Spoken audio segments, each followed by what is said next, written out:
Bruce Western, Director of the Malcolm Wiener Center for Social Policy. I got an even bigger hand than David.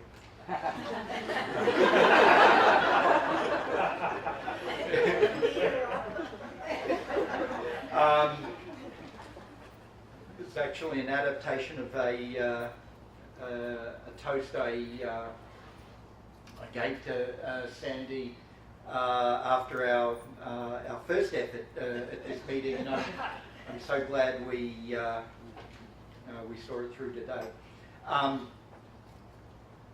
So this toast is called Why I Love Sandy, and of course there are lots of reasons to choose why we love Sandy. Sandy's personal generosity of spirit, his graceful writing, his unflinching positivism.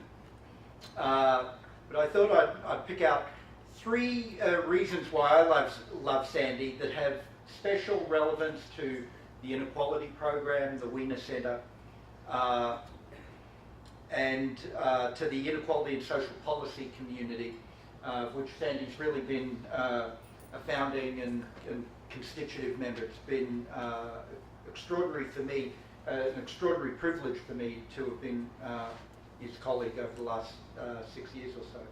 Okay, why I love Sandy. Number one, Sandy's presence has allowed me to tell successive cohorts of prospective graduate students that you will be the last cohort to work with Sandy.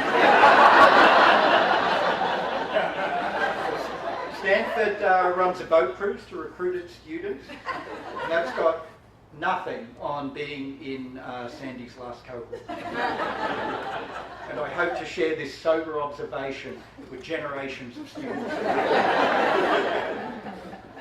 Number two, I love Sandy for his questions, and if you've ever been in the Inequality Seminar with Sandy, as many of us have for the last many years, it's an education. Now, I've been sitting in that seminar now for 6 years listening to Sandy's questions. And I always learn something from them.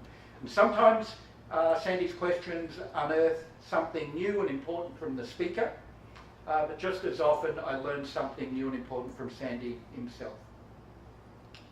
Number three, I love Sandy for his students. Some professors make their mark through their work, and some make their mark through their students, and Sandy, of course, has done both. But his students bear a stamp, I think, and it's this relentless commitment to the search for empirical truth, wherever that search may take them. That is the Sandy Jencks graduate student, and it's extraordinary and wonderful.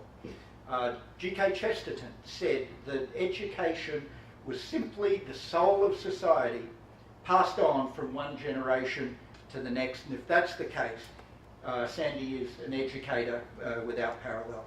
So please raise your coffee cups and join me in toasting Sandy and his extraordinary contribution to the study of inequality and social policy at Harvard.